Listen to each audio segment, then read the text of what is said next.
Hi అండి, అందరూ నమస్కారం. నేను వేణు. సో డిఆర్పి ప్రొడక్షన్లో త్వరలో రాబోతున్న జనక అయితే గనక సినిమా ఒక దాని గురించి ఒక చిట్ చాట్. సరే, దానికి నేను ఎందుకు వచ్చాను అంటే it's my home banner DRP productions.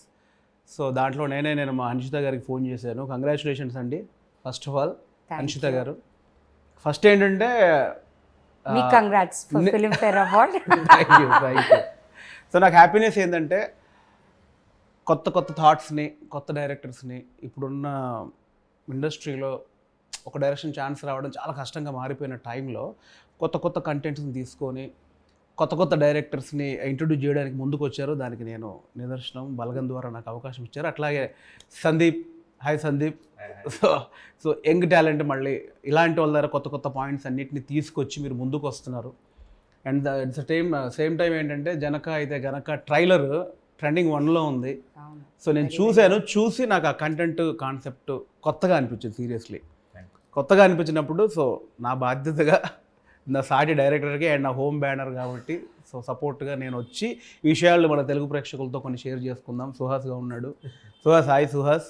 So first of all అందరికీ కంగ్రాచులేషన్స్, ఎందుకంటే ట్రెండింగ్ 1లో ఉంది ట్రైలర్. సో ఆర్గానిక్గా వెళ్ళింది అది. అంటే చూస్తే ఇప్పుడు మనం ట్రెండింగ్ 1 పెట్టగానే మిలియన్స్ ఆఫ్ వ్యూస్ అలా కాకుండా ప్రాపర్ వ్యూస్తో, ఆర్గానిక్ వ్యూస్తో ట్రెండింగ్ 1కి వచ్చింది. సో అది ఆర్గానిక్గా వచ్చింది అనేది నాకు క్లియర్ కట్గా అర్థమైంది అనమాట. ట్రెండింగ్ 1 రాగానే ఒక 10 మిలియన్స్ అలా కాకుండా మనకు 6 lakhs 7 lakhs అని మెల్లిగా వెళ్తుంది. సో అది ప్యూర్ ఆర్గానిక్ అని నా ఫీలింగ్ అది. సో అట్లాగే నాకు ట్రైలర్ చూసినప్పుడు కూడా బాగుంది అనిపించిందండి. మళ్ళీ ఒక యూనిక్ కంటెంట్ ఉంది. ప్రాపర్ ఫ్యామిలీ డ్రామాలో ఒక ఇప్పుడున్న బర్నింగ్ ఇష్యూ, అంటే ఇప్పుడున్న పిల్లలకి స్కూల్ ఖర్చులు కానీ, వాళ్ళని పెంచడానికి జరిగే ఖర్చులు కానీ, వాళ్ళ బాధ్యతలు ఎక్కువైపోయినాయి ఇప్పుడు. సో ఆ పాయింట్ తీసుకొని దీన్ని చేశారని నాకు క్లారిటీగా అర్థమవుతుంది.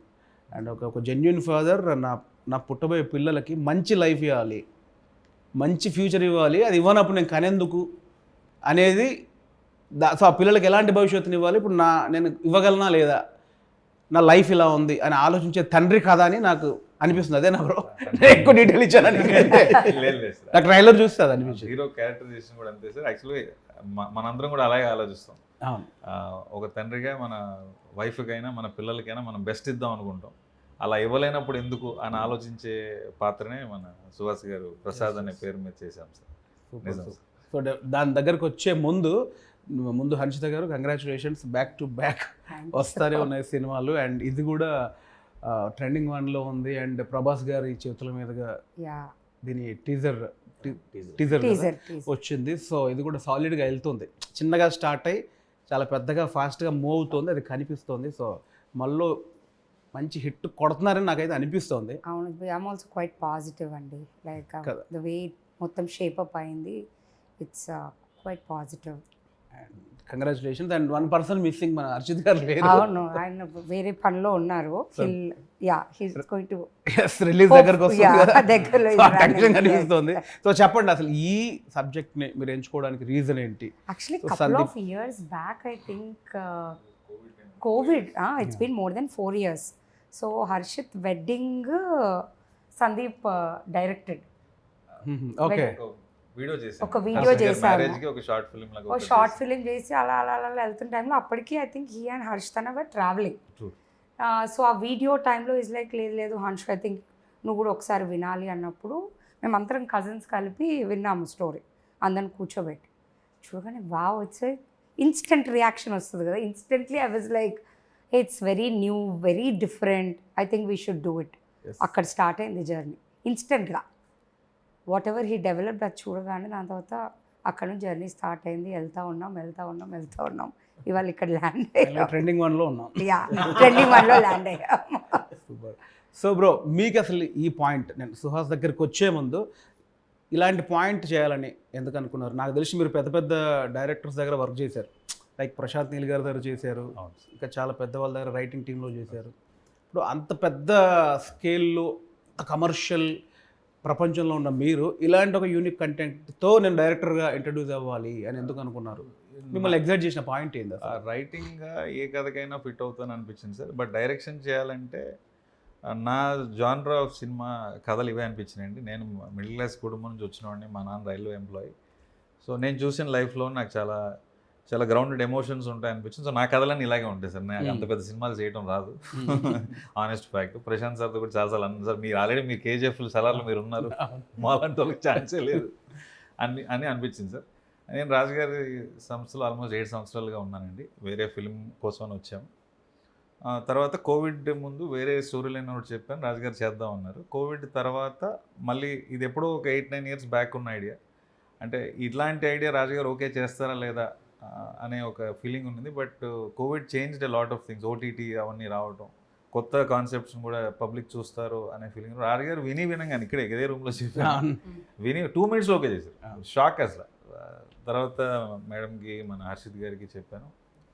సో యునానిమస్గా అందరూ వెరీ పాజిటివ్ రెస్పాన్స్ ఇచ్చి స్టార్ట్ చేశారు. Definitely burning point. 2-3 మీటింగ్స్ అనేవి లేవు ఈ స్టోరీకి. ఎవరికి చెప్పినా ఇన్స్టెంట్గా అరే భలే కొత్తగా ఉంది. So instant feeling was that. Actually burning point అది. యాక్చువల్గా ఉన్న దాంట్లో బర్నింగ్ పాయింట్ అది. అందరికీ రిలేటబుల్ అయ్యే కథ అండ్ సమస్య కూడా అదే.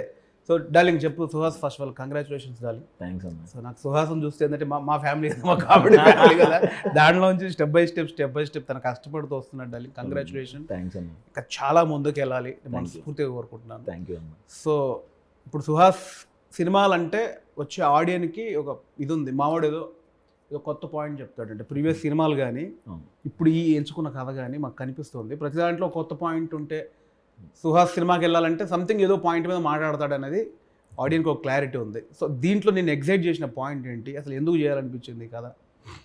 చెప్పిన వెంటనే అదే ఆవిడ చెప్పినట్టు ఇన్స్టెంట్ రియాక్షన్ అన్న. ఆయన నరేషన్ చెప్పడం స్టార్ట్ చేసిన 10-15 minutes నుంచి నేను నవ్వుతానే ఉన్నాను. నవ్వి ఎప్పుడు చేద్దాం అని ఇమీడియట్గా ఎగ్జైట్మెంట్ వచ్చేసింది అన్న. తొందరగా ఈ సినిమా చేసి ఏమేమైతే డిస్కస్ చేసాం ఈ సినిమాలో అవన్నీ తొందరగా ఆడియన్స్కి చూపించాలి అని అనిపించింది అన్న. అంటే ఆ మిడిల్ క్లాస్ ఎమోషన్ కానీ, ఫాదర్కి సన్కి మధ్యన ఉన్న రిలేషన్ కానీ, అండ్ వైఫ్ క్యారెక్టర్ నేను బాగా పర్సనల్గా బాగా కనెక్ట్ అయ్యాను. చాలా మంచి సీన్స్ ఉంటాయి నాకు వైఫ్కి, సంకీర్తన తనతో. అండ్ కోర్ట్ ఎపిసోడ్ చాలా హిలేరియస్గా ఉంటుంది అన్న. Rajendra Prasad sir court episode ఆ ఇష్యూ సీరియస్గా ఉండదు. అంటే దీనిలో ఒక ట్రైలర్లో నాకు అబ్జర్వ్ చేసిందంటే ఒక థింగ్ మీద, ఏదైతే కండోమ్ మీద కేసు వేయొచ్చు అని ఒక పాయింట్ నాకు కనిపించింది. అదేనా? అవును సార్. దాని మీద డిస్కస్ జరుగుతుంది. అది సీరియస్గా ఉండబోతుందా, కామెడీగా ఉండబోతుందా? రిలవెంట్గా ఉంటుందని చెప్పచ్చు సార్. వెరీ హిలేరియస్గానే చెప్తూ ఈ ఇష్యూకు సంబంధించిన ఎన్ని ఎమోషన్స్ తగిలితే ప్రతి ఎమోషన్ టచ్ అవుతుంది. ఫ్యామిలీ అందరూ కలిసి కూర్చొని చూడాల్సిన మూమెంట్స్ ఉంటాయి. అందరూ కలిసి నిజంగానే చూడాలి. మన పేరెంట్స్ జనరేషన్కి ఉన్న మైండ్ సెట్ ఏంటి, మనం ఉన్న మైండ్ సెట్ ఏంటి, నెక్స్ట్ జనరేషన్ కూడా ఖచ్చితంగా చూసి ఎంజాయ్ చేస్తారు అనుకుంటున్నాను. అవును, డెఫినెట్. అంటే నేను బాగా రిలేట్ ఎందుకంటే నాకు 2 పిల్లలు. మొన్న పాప నాకు ఇప్పటి నుంచే భయం వేస్తుంది. అంటే ఇప్పుడున్న ఈ స్కూల్స్, ఈ గోల, ఈ ఖర్చులు, ఈ మెడికల్ థింగ్స్ ఇవన్నిటి చూసి ఏంటి అసలు ఇప్పుడు ఆ బయట ఉన్న పొల్యూషన్కి వీటన్నిటి నుంచి కాపాడి వీళ్ళకి బెస్ట్ లైఫ్ మా టైంలో ఏదో జరిగిపోయింది, ఇప్పుడు వీళ్ళకి ఎట్లా ఇవ్వగలం అనేది డెఫినెట్లీ ప్రతి ఇప్పుడున్న మిడిల్ క్లాస్ ఇంటి సమస్య అండి. మిడిల్ క్లాస్ ప్రతి ఇంటి సమస్య పిల్లలకి ఏంటి ఫ్యూచర్ని ఇవ్వాలని. సో ఇందులో ఇంకోటి ఏంటంటే ఇప్పుడు ఒక మంచి ఇష్యూ మీద వెళ్తోంది. చాలా మిడిల్ క్లాస్లో ఉండే ఒక బామ్మ, తండ్రి కొడుకులకు మధ్యలో ఉండే గొడవ, కొడుకుని వెనకేసుకొచ్చే తల్లి, ఆ చిన్న చిన్న ఇళ్ళల్లో మిడిల్ క్లాస్ హస్బెండ్ భార్యకు మధ్యలో ఉన్న రొమాన్స్, ఇవన్నీ ఎట్లా డిజైన్ చేశారు మీరు? అంటే మీకు లైఫ్ ఎక్స్పీరియన్స్లో ఉన్నాయా, లేక అంటే ప్యూర్గా కనిపిస్తుంది ఒక బామ్మ ఒక నాన్న వాళ్ళిద్దరి మధ్యలో టామ్ అండ్ జెర్రీ గొడవలు? మనం చూసినవే సార్. మనకి అందరికి మనం అందరం కామన్. సమ్మర్ వెకేషన్కి అంటే నాయనమ్మ ఇంటికో అమ్మమ్మ ఇంటికి వెళ్ళేవాళ్ళం. అక్కడ అందరం కజిన్స్ కలిసేది, నాయనమ్మని ఆటపట్టించేది, బాబాయిల దగ్గర మామయ్య దగ్గర దెబ్బలు తినేది. సో ఈ ఎమోషన్సే అన్నీ చూస్తున్నాం కాబట్టి మోస్ట్లీ అదే రాశాను. కొత్తగా క్రియేట్ చేసింది అయితే నేను అనుకోను సార్. మనం చూసినవే మన పక్కింట్లో జరుగుతున్నట్టుగానే డీల్ చేశాను సార్. సో ఎట్లా ఎంజాయ్ చేశారంటే కాస్టింగ్ అయితే చాలా చాలా బాగుంది. ఫస్ట్ ఆఫ్ ఆల్ గోకరాజ్ గారు ఫాదర్గా ఆ కెమిస్ట్రీ భలే వర్కౌట్ అయిందని కనిపిస్తోంది. బామ్మ ట్రాక్ సాలిడ్గా కనిపిస్తోంది. అండ్ కిషోర్, వెన్నెల కిషోర్ సాలిడ్గా టైం తెలిసిపోతుంది. ఎట్లా ఎంజాయ్ చేశారు మీరు అసలు? అంటే ఇప్పుడు అదే ఫస్ట్ డైరెక్టర్గా ఇప్పుడు కిషోర్ ఉన్నాడు, చాలా పెద్ద సూపర్ స్టార్ యాక్టర్ ఆయన. గోకరాజ్ గారు పెద్ద యాక్టరు, రాజేంద్ర ప్రసాద్ గారు మురళీ శర్మ గారు, మురళీ శర్మ గారు, ప్రభాస్ ప్రభాస్ గారు, గారు, వెంకటేశ్వర్ గారు, వీళ్ళందరూ ఎట్లా డీల్ చేసావు బ్రో? అదే డెబ్యూ డైరెక్టర్గా పెద్ద నాకది డౌట్ ఫస్ట్ అసలు దానికంటే ఒక స్టెప్ ముందు వెళ్తే నేను ఏ క్యారెక్టర్కి ఏ యాక్టర్ కావాలనుకున్నానో మా ప్రొడ్యూసర్స్ మన హర్షిత్ గారు కానీ మా రాజు గారు కానీ ఎవరు కావాలంటే వాళ్ళని ఇచ్చారు. పలానా వాళ్ళు కావాలి అంటే ఇంక డిస్కషన్ లేదు, వాళ్ళనే ఇచ్చారు. తర్వాత నాకేంటంటే ఏదో ఫిల్మ్ఫేర్ ఈవెంట్కి వెళ్తే పెద్ద పెద్ద స్టార్స్తో మనం కూర్చొని చూస్తాం కదా, అంతే సార్ నా ఎక్స్పీరియన్స్, అందుకంటే ఏం లేదు. రాజేంద్ర ప్రసాద్ గారు ఇంకా నాకు చాలా ఫేవరెట్ యాక్టర్ ఆయన. నేను చాలా తక్కువ సినిమాలు చూసినా ఆయన సినిమాలు ఎక్కువ, జంధ్యాల గారి కాంబినేషన్ చూశాను. సో ఆయన ఏంటంటే ఒక బుక్ లాగా, నీకు పలానా ఎక్స్ప్రెషన్ కావాలా ఈ పేపర్లో తీసుకో, ఇది కావాలా ఇది పేపర్లో తీసుకో, ఆ టైపు. కిషోర్ గారు అయితే మనం ఒక సీన్ ఇదే అని చెప్తే దాన్ని ఇంప్రూవైజ్ చేసి ఇంకా బెటర్ చేసేవారు. కిషోర్ గారు ప్రభాస్ గారి కాంబినేషన్ అయితే అవుట్ స్టాండింగ్గా వర్కౌట్ అయింది, అవుతుంది అని నమ్ముతున్నాను సార్. మురళీ శర్మ గారు ప్రెసెన్స్ ఎక్స్ట్రాడినరీగా వచ్చింది. నాకైతే ప్రతి ఆర్టిస్ట్ ప్రతి టెక్నీషియన్. నాకు కూడా స్టార్టింగ్లో సినిమా స్టార్ట్ అయిన పాయింట్ తెలుసు, నేను అడిగే ఏదైనా ఉంటే చూడడానికి నాకు ఎందుకే లేదు అంటే వాళ్ళు నేను ఫిట్ అవ్వనా చేయలేనా లేదు సార్, అదే ఒకే కంపౌండ్లో ఉండి మనం అంత నువ్వు కూడా ఇవ్వకపోతే లేదు సార్, ఎందుకు అది చెప్పండి. లేదు సార్. మిమ్మల్ని డైరెక్టర్ లాగే వద్దు అలా చూడొద్దు. నాలో నటుడు ఉన్నాడు, అడిగారండి, చెప్పారు, యాక్టర్ ఉన్నాడు, అలా వేయొద్దు దానికే దీనికి. నేను బలగన్ సినిమా చూసాక యాక్చువల్గా మనకి కన్నీళ్ళు ఉంటే చాలా నాళ్ళ తర్వాత తెలిసిందండి, బలగన్ నుంచి తెలిసింది. మీరు లాస్ట్ 20 minutes అసలు అది చూసిన తర్వాత నిజంగా నేను ఇంత డైరెక్టర్ అంత రెస్పెక్ట్ ఆ పొజిషన్కి వెళ్ళిపోయింది సార్. అది ఉంచుకొని ఈ యాంగిల్ కూడా ఓపెన్ చేయండి. I'm lucky sir. దానికి చెప్పు సుహాస్, ఇప్పుడు రాజేంద్ర ప్రసాద్ గారు ఉన్నారు, కిషోర్ గారు ఉన్నారు, ప్రభాస్ ఈయన ఉన్నాడు. ప్యూర్గా ఒక middle class wife and husband, ఆ చాటు రొమాన్స్లు చాలా అద్భుతంగా అది ఆ కెమిస్ట్రీ నాకు కనిపిస్తుంది ట్రైలర్లో. ఎట్లా ఉంది మీకు వీళ్ళందరితో వర్క్ చేయడం అండ్ సంగీత గారితో చేయడం? ఫస్ట్ తను మలయాళం అమ్మాయి అని చెప్పారన్న. ఓకే. ఇప్పుడు నాకు ఫస్ట్ వచ్చిన భయం ఏంటంటే ఇప్పుడు ప్రాంప్ట్లు అంటారు, మనం ఎలా చేస్తాం, అదో గోల్ ఉంటుందేమో అని అనుకున్నాను. బట్ ఆవిడ ముందు నుంచే వర్క్షాప్స్కి వచ్చి కూర్చుని ప్రతి డైలాగ్ ఆవిడ నేర్చుకుని తను ప్రతి షార్ట్ సింగిల్ టేక్లోనే చేసింది. డైలాగ్ ఎక్కడ రోల్ అవ్వకుండా కరెక్ట్ తెలుగు మాట్లాడితే చేసిందన్న. అది సూపర్ హ్యాపీ అండ్ చాలా బాగా చేసిందన్న అమ్మాయి. సినిమా తర్వాత అందరికీ నచ్చేస్తుంది. And Rajendra Prasad sir obviously నాకు చాలా ఫేవరెట్ అన్న. ఆయన సినిమాలు అంటే నా ఫేవరెట్ సినిమాల్లో నచ్చిన డైలాగులన్నీ వెళ్ళి అడిగేస్తూ ఉంటుండే అనమాట. సరే ఈ డైలాగ్ భలే ఉంటుంది కదా, ఆ టైంలో సెట్లు ఎలాగ ఉండేది, ఉన్న క్వశ్చన్లన్నీ కక్కేసేవాడిని. నెక్స్ట్ లెవెల్ ఎక్స్పీరియన్స్ అన్న. అండ్ కిషోర్ అన్న అండ్ ప్రభాస్ సీన్ అన్నది అయితే వాళ్ళిద్దరు సెట్లో ఉన్నప్పుడు అన్న అసలు ఇంకా నవ్వుతూనే ఉంటాం, పొట్టబట్టుకుని అన్న ప్లీజ్ అన్న ఆపండి అన్న అనేదాకా. వాళ్ళిద్దరు ట్రాక్ అంటే సినిమాలోనూ అలాగే ఉంటుంది, ఆఫ్లైన్ కూడా అంతే నవ్వించారన్న. చాలా మంచి ఎక్స్పీరియన్స్ అండి. నేను బేసిక్గా అది మిస్ అవుతున్నాను తెలుసు. అంటే రెగ్యులర్ షూటింగ్ అంతకుముందు వెళ్ళేటప్పుడు స్పాట్లో కూర్చొని 4 కమెడియన్లు ఆ జోకులు వేసుకొని ఏదో ట్రాక్ పెట్టుకొని హిలేరియస్గా నవ్వే ఒక ఎక్స్పీరియన్స్ ఉంది చూసావా. ఈ రూమ్ 4 గోడల మధ్యలో ఉండేవారికి గుర్తొస్తే అనేది ఒక బాధ. అప్పుడు కలిసినప్పుడు కూడా మిస్ అవుతున్నాం, మిస్ అయిపోతున్నా నాకు సడన్గా. వాళ్ళందరితో కూర్చొని అవుట్డోర్ 10 రోజులు వెళ్ళి అట్లా ఉంది. సో ఏం లేకుండా 4 గోడల మధ్యలో ఉండి ల్యాప్టాప్ ముందు పెట్టుకొని ఈ డిస్కషన్లతో వెయిట్లో నుంచేసి ఇంటర్వ్యూలో చెప్పారు, మనం ఆర్టిస్ట్కి వెళ్తే ఏ వాటర్ తీసుకో షార్ట్ తర్వాత తీసుకో, డైరెక్టర్ అయ్యి నాకు అర్థమవుతుంది సీరియస్గా. సో అంశద్ గారు మీరు చెప్పండి, ఇప్పుడు తను లైన్ చెప్పగానే ఒక 2 minutesలోనే మీకు అనిపించింది దీంట్లో ఏదో ఉందని. సో ఆ పేపర్ మీద పెట్టిన ఆ నరేషన్లో ఉన్నది మీకు స్క్రీన్ మీద ఇప్పుడు చూస్తున్నారు. సో ఎప్పుడు కాన్ఫిడెంట్ వచ్చింది? తను కథ చెప్పాడు, బట్ ఇతను తీయగలడా లేదా, అది చెప్పింది ఎగ్జిక్యూట్ చేయగలడా లేదా అని మీకు ఎప్పుడు అనిపించింది? అంటే ఒక షెడ్యూల్ చూసిన తర్వాత అనిపించిందా, లేకపోతే స్పాట్లో తన వర్కింగ్ స్టైల్ చూసినప్పుడు? Like we were always already proven writing side he's extraordinary అనేది it's already proven thing. Ya this is his first movie కాబట్టి almost like the way he was handling and almost స్టార్టింగ్లోనే I think he got catch of everything in the first schedule itself, I think. Yes, వెళ్ళిపోవచ్చు హ్యాపీగా. So first షెడ్యూల్లోనే మాయ చేశారు bro, ఇది మొత్తాన్ని lock చేశారు. అంటే కథతోడే ఉంటుంది, బట్ స్టెప్ బై స్టెప్ అందు ఉంటాయి కదా.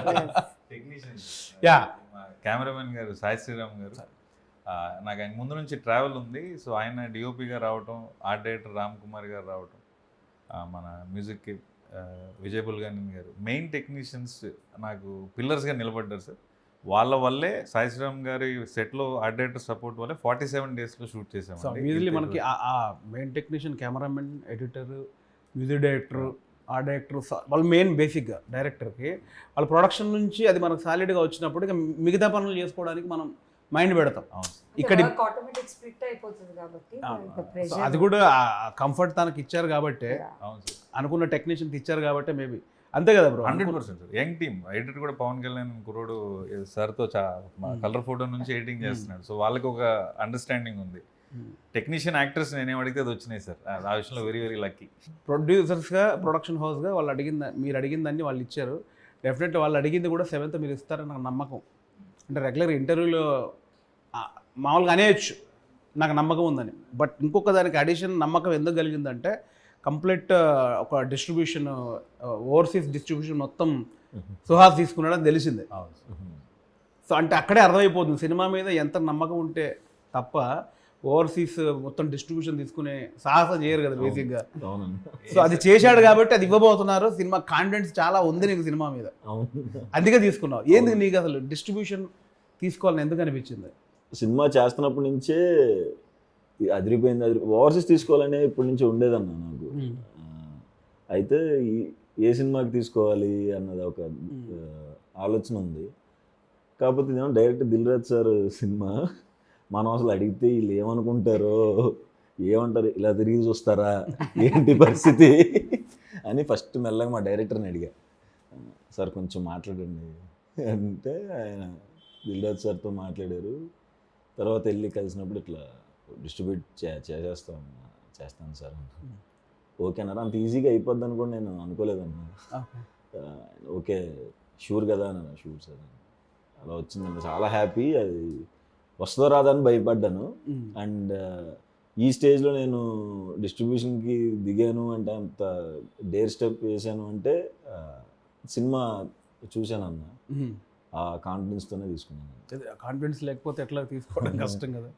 సూపర్. అండ్ ఇప్పుడు టెక్నీషియన్స్కి వస్తే విజయ్ బుల్గని గారు ఆయన బేబీతో ఫెంటాస్టిక్ సాంగ్స్ ఇచ్చారు. అండ్ ఈ సినిమాలో కూడా ఒక సాంగ్ మిలియన్స్ దాటింది అనుకుంటున్నా, అది తెలిసి మిలియన్స్లో ఉంది ఒక సాంగ్. అది కూడా ఆ సాంగ్ కాన్సెప్ట్ కూడా వైఫ్స్ మీద ఎంతసేపు ఇది నన్ను టార్చర్ పెడుతుందనో, అయితే బిఫోర్ మ్యారేజ్ లవ్లో ఉన్నప్పుడు ప్రేమించి ఇలాంటిది ఒకటి వచ్చింది. నా ఫేవరెట్ వైఫ్ అని ఒక సాంగ్ ఏదో ఉంది, బాగుంది, గమ్మత్తుగా అనిపించింది నాకు. ఇది నా ఫేవరెట్ వైఫ్ అని ఉంది. ఎందుకు అట్లాంటి ఒక డిఫరెంట్ థాట్ ఎందుకు? అంటే మీ వైఫ్ని మీరు అంటే మీ పర్సనల్ ఏమన్నా ఉందా? 100% ఉంది సార్. నేను కాదు, నాకు అంత ఫేవరెట్ వైఫ్ 5-6 ఆప్షన్లు ఉంటే one of this my favourite wife అంటాం కదా, ఉన్న ఒక్క వైఫ్ ఫేవరెట్ వైఫ్ అన్నారేంటి? అంటే పెళ్లి చూపు 4-5 జరిగి ఒకరు సెలెక్ట్ చేసి ఉంటాం కదా ఆ యాంగిల్ వచ్చారా? లేదు నాకు ఇప్పుడు ఫేవరెట్ 4 ఛాన్సులు ఉంటే 1, 2, 3 థర్డ్ నా ఫేవరెట్ అన్నట్టు ఉంటుంది. ఒకటే వైఫ్ కదా ఫేవరెట్ వైఫ్ ఎందుకు? అంటే 4-5 పెళ్లి కూతుర్లలో అలా ఏం లేదు సార్. ఎట్లా అసలు ఐడియా ఎట్లా వచ్చింది? ఒక చిన్న క్లారిటీ. నాకు నా వైఫ్ అంత సపోర్ట్ చేసింది సార్. నేను సాఫ్ట్వేర్ జాబ్ చేసి మానేసి సినిమాలకు వచ్చాను. సో న్యూస్ బీన్ ఆల్మోస్ట్ 10-12 ఏళ్ళు అవుతుంది ఈ స్టెప్ జరగక ముందు. సో మన ఆబ్వియస్గా అర్నింగ్ ఉండదు కదా రైటింగ్లో ఐడియల్గా ఉన్నప్పుడు. సో ఆ ట్రావెల్ అంతా కూడా కంప్లీట్గా బర్డన్ తన్ని తీసుకుంది సార్. సో అంత సపోర్ట్ చేయకపోతే ఆబ్వియస్గా నేను ఇక్కడ సినిమా చేయడానికి వచ్చి ఉండేవాడిని కాదేమో. అందుకని మామూలుగా మనం నా ఫేవరెట్ హీరో అంటాం, లేదా నా favourite heroine, favourite producer, director అంటాం కదా, అట్లా నా ఫేవరెట్ నా పెళ్ళామని కూడా మనం అలగలగాలి కదా అనేసి ఆ థాట్ మాట్లాడుతుంటే కేకే గారు, మన లిరిసిస్ట్ కృష్ణకాంత్ గారు, జెర్సీ, మన అమ్మాయి అవనిరాజ్, హాయ్ నాన్న, సలార్, సో మనకి సింగిల్ కార్డ్ సార్. ఆయన ఇమీడియట్గా ఇట్లాంటి కాన్సెప్ట్ డెఫినెట్గా బాగుంటుంది అనేసి ఇంకా మిగతాదంతా ఆయన రాసి పెట్టారు సార్.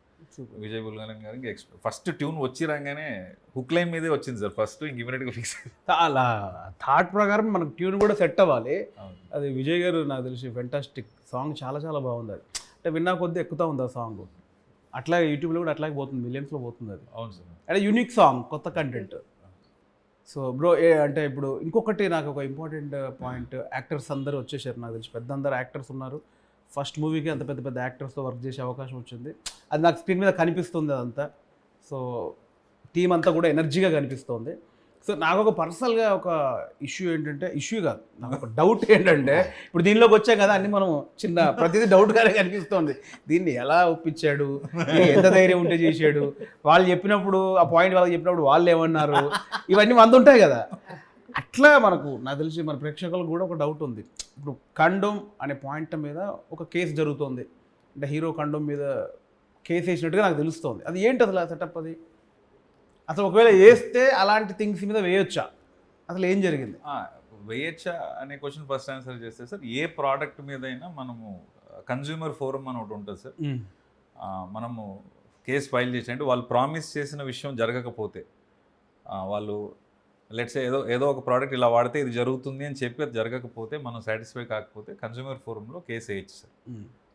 చాలా కేసులు జరిగాయి చాలా విషయాల్లో. ఇప్పుడు కాఫీ కప్లో కూడా టెంపరేచర్ ఇంత ఉంటుంది, స్కిన్ బర్న్ అవ్వచ్చు అని రాసింది ఒకనొక కేసు వల్ల. Okay okay. ఎక్కడో వేరే కంట్రీలో ఒక ఆవిడ కాఫీ తీసుకుని పెద్ద ఆవిడ కార్ రివర్స్ చేస్తూ కాలు మీద పడి స్కిన్ బర్న్ అయిపోయింది, ఆవిడ కేసు వేసారు. ఓకే. లా సూట్స్ అంటారు వేరే కంట్రీస్లో, అక్కడ ఇంకా ఎక్కువ కల్చర్ ఉంది మన దగ్గర కంటే. మరి కాఫీ వేడిగా ఉంటుందని మీకు తెలియదా అని అడిగితే, మరి నువ్వు అది మెన్షన్ చేయాలి కదా అని కేసు వేసి లా సూట్ గెలవటం వల్ల అది రాశారు. సో మనం చూసే ప్రోడక్ట్ల మీద మెజారిటీ ఆఫ్ ద లైన్స్ ఏవైతే ఉన్నాయో ఎక్కడో చోట ఎవరో చేసిన కేసు వల్ల లేదా కేసు రాకూడదనో అవి రాస్తారు సార్. మనం కూడా చాలా సింపుల్ సైకాలజీ సార్. మనం వీధి చివర మిర్చి బండి వెళ్ళి ప్లేట్ బజ్జీ కొనుక్కుని అది వేడిగా లేకపోయినా మనం ముందు ప్లేట్ మార్చమనో డబ్బులు ఇవ్వమని అడుగుతాం కదా. సో ఇది కూడా అంతే సార్. సో ఆ పాయింట్ మీద మనకి మంచి డిస్కషన్ ఉంటుంది సినిమాలో, చాలా మంచి డిస్కషన్ సార్. అంటే కండోమ్ మీద కేసు వేసిన పాయింట్ మీద. అవును సార్, అవును సార్. యాక్చువల్గా కాండమ్ మీద కేసు అనేది మెయిన్ కాన్సెప్ట్ కాదు సార్. ఎందుకు వాడు కేసు దాకా వెళ్ళాడు, వాడికి ఉన్న ఇష్యూ ఏంటి అనేది main cinema sir. Okay okay. మీకు ఎలా అనిపించిందండి? ఇప్పుడు బేసిక్గా ఫ్యామిలీ మొత్తం, అంటే బామ్మ ఉంది, తండ్రి కొడుకులు, beautiful middle class wife and husband, దీంట్లో ఈ ఇష్యూ పెడితే మళ్ళీ ఫ్యామిలీ ఏదైతే డిస్టర్బ్ అయిపోతారా, వాళ్ళు తీసుకుంటారా లేదా అని మీకు నమ్మకం ఎక్కడ కలిగింది అసలు? అంటే అదే నాకు అనిపించిన డిఫరెంట్ పాయింటే అది. సో ఒక సో అండ్ సో ప్లానింగ్లో ఉండే ఒక మిడిల్ క్లాస్ అబ్బాయికి వాడు అన్ని ప్లాన్గా చేసుకుంటారు, ఈ మంత్ ఇది చేయాలి అది చేయాలి, అలా ప్లాన్ చేసుకున్న వాడు సడన్గా అన్ఎక్స్పెక్టెడ్లీ ఒక బేబీ వస్తే ఎంత బర్డెనో ఆర్ ఎంత responsibility in today's life. So దానికోసం హీస్ ఫైటింగ్. ఓకే. నాకు నచ్చింది ఆ పాయింట్ యాక్చువల్లీ. నీకు ఎలా అనిపించింది సుహాస్? అంటే సెకండ్ హాఫ్లో మేజర్గా వచ్చేది అది, మేజర్ సెటప్ అవుతుంది కదా ఒక కండోమ్ మీద కేసు అనేది. ఇది రీచ్ అవుద్ది, ఇది ఇప్పుడు నన్ను అభిమానించే ప్రేక్షకులు ఇది కనెక్ట్ అవుద్ది అని ఎక్కడ నీకు అది పాయింట్ ఎగ్జైట్ అయింది? అంటే నాకు ఇది మనం ఎక్కడ ఆ పదం వాడలేదన్న, సినిమాలో ప్రొడక్ట్ అనేవి మాట్లాడుతున్నాం. What ever it is, product చూపిస్తే తెలిసిపోద్ది కదా. అదే అంటే ఆ పదం ఎక్కువసార్లు రాకుండా ప్రొడక్ట్ అని అనుకుంటా కొన్నిసార్లు వచ్చింది, కానీ అదేం బ్రెయిన్లో ఉండదన్న, చూసే వాళ్ళకి అంతా వేరే ఎమోషన్ మీద వెళ్ళిపోతాం. అంతే అంతే. ప్రొడక్ట్ అనుకున్నా దానివల్ల వచ్చే జెన్యున్ విషయాలు మాట్లాడుతూ ఉన్నా. సినిమా అయిపోయేపటికి smaller picture, the bigger picture is the family and అది ఏదైతే బర్నింగ్ ఇష్యూ అంటున్నారో అది మెయిన్ పాయింట్. అది మాట్లాడడానికి మన రైటింగ్ భాషలో ఏదో క్యాటలిస్ట్ అని ఏదో అంటూ ఉంటారు కదా, అట్లాంటి అంశం ఇది సార్. ఓకే. సో ప్రతి ఇంటిలో జరిగే డిస్కషనే ఎవరికి తెలియదు కదా. ఇవాళ జనరేషన్లో కాండమ్ లేకపోతే సేఫ్టీ అనేది పెద్ద మ్యాటరే కాదు, స్కూల్ టెక్స్ట్ బుక్స్లో కూడా అవేర్నెస్ కింద చెప్తున్నారు. సో అసలు అది ఇవాళ మైండ్ సెట్ కాదు, అసలు పెద్ద ఇష్యూ కూడా సార్. మనం జీరో వల్గారిటీ సినిమా మొత్తం. నేను అందుకే చాలా కాన్ఫిడెంట్గా పేరెంట్స్, మన పెళ్ళిడికి వచ్చిన పిల్లలు, వాళ్ళ పిల్లలు కూడా కలిసి చూడగలిగిన సినిమా అని ఆనెస్ట్గా ధైర్యంగా చెప్తాను. డెఫినెట్లీ ప్రజలకి సబ్జెక్ట్ మీద ఇంకా అవగాహన పెరగాలి.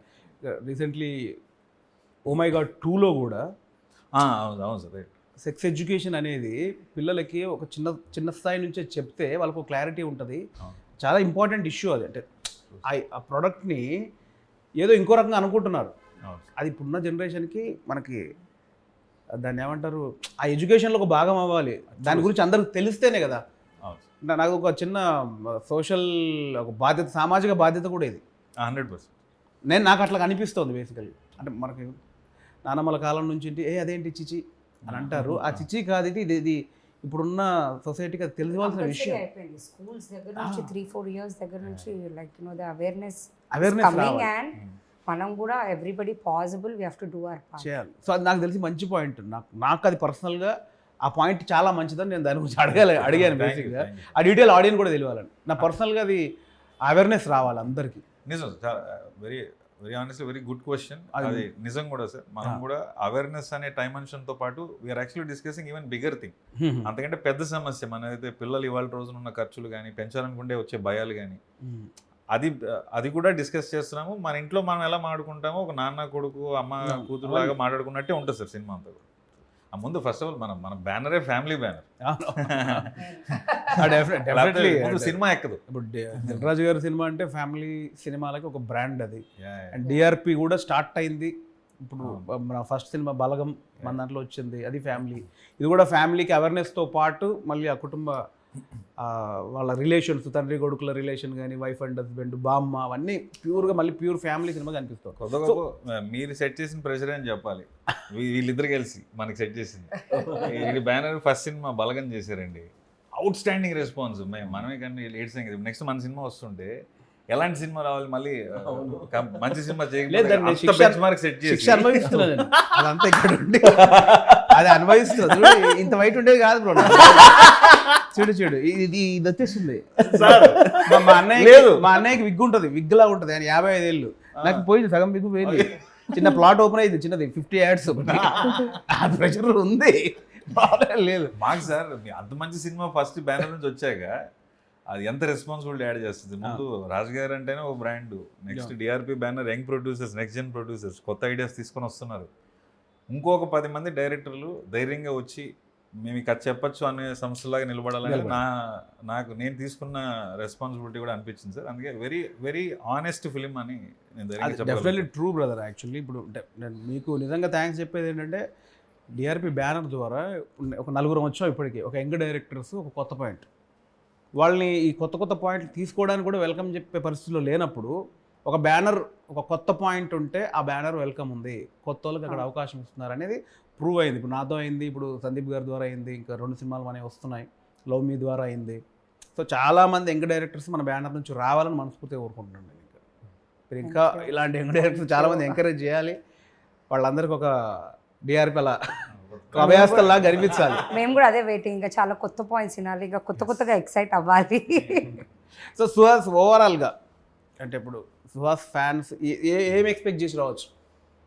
జనక అయితే గనక, నాకు ఇంకోటి అనిపించింది, సారీ, ఇప్పుడు జనక అయితే గనక దాని గురించి మాట్లాడాలి ముందు. టైటిల్ నాకు ఫస్ట్ హర్షిత్ గారు చూపించినప్పుడే ముందు కన్ఫ్యూజ్ అయ్యారు 2 రోజులు. అంటే నాకు కొంచెం కథ తెలుసు కాబట్టి కథ క్యాప్ట్ బేసిక్గా నాకు పాయింట్ సెటప్ అంతా తెలుసు కాబట్టి జనక అయితే గనక నాకు తెలుసు.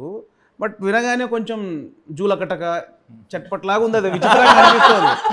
అంతే కదా, ఇప్పుడున్న జనరేషన్లో సింగిల్ వర్డ్స్ అన్నీ నడుస్తున్నాయి, సింగిల్ వర్డ్లు, ఇంగ్లీష్ వర్డ్లు. జనక అయితే కనుక సంస్కృతం ఏంటిది, ఇది ఎక్కుద్దా లేదా అనే ఎట్లా టైటిల్ మీరు అంటే కథ కరెక్ట్ నాకు తెలిసి ఇప్పుడున్న ట్రెండ్కు విరుద్ధంగా ప్యూర్ తెలుగులో ఇలా ఎందుకు పెట్టాలనిపించింది అసలు?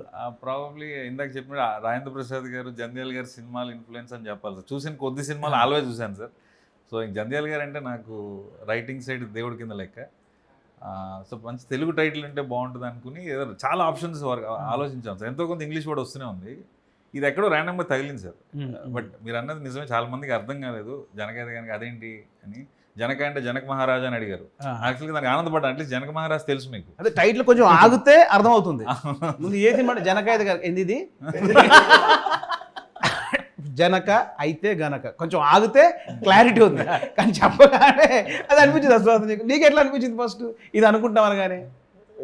నాకైతే హర్షిత్ గారు చెప్ప ఏంటి అది అన్నాను నేను. ఏంటి ఆ ఎక్స్ప్రెషన్ ఏంటి, ఇది జనక అయితే గనక అనుకున్నప్పుడు ఇమీడియట్ గా అది భలే ఉందా అనిపించింది అన్న. జనక అయితే గనక రైమింగ్ బాగుంది, మంచి తెలుగు పేరు. నాకైతే అంటే స్టోరీ తెలుసు, కవర్ చేస్తున్నాడు. సో మీరు చెప్పండి. ఫస్ట్ నాకు అర్థం కాలేదు, సేమ్ ఇలా ఇది జెన్యూన్. నాకు ఫస్ట్ అర్థం కాలేదు ఏంటి, same pause, okay, then process, తర్వాత వింటా ఉంటే టైటిల్ నచ్చింది. స్టార్టింగ్లో immediately I was like I didn't understand అసలు దాని మీనింగ్ అర్థం కాలేదు. బట్ ఓవరాల్గా సినిమా చూసి బయటికి వచ్చిన ప్రేక్షకుడు క్లారిటీ వస్తుంది ఏంటి జనక అయితే గనక అనేది. మా direction department reaction sir. First night ఏదో మెసేజ్ పెట్టా, ఇది అనుకుంటున్నాను టైటిల్ అంటే బాగుందన్న అని పెట్టారు ఫస్ట్. తర్వాత నిజంగా బాగుందన్న అన్నారు. అక్కడ డౌట్ వచ్చింది, నిజంగా నొప్పిస్తారేనా అనేది ఎక్కుతుందా లేదా. బట్ మన హర్షిత గారు చెప్పినట్టు ఆనెస్ట్గా తెలుగు అంతగా అలవాటు లేని ఇవాళ జనరేషన్లో జనకైతే కనుక అర్థం అవ్వడం కష్టం.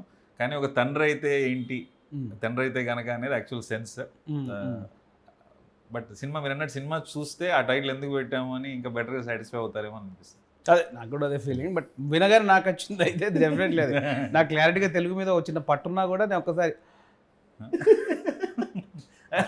అదేనా. సో ఓవరాల్గా ముగ్గురు జనక అయితే గనక నుంచి ప్రేక్షకులు ఏం ఎక్స్పెక్ట్ చేసి రావచ్చు?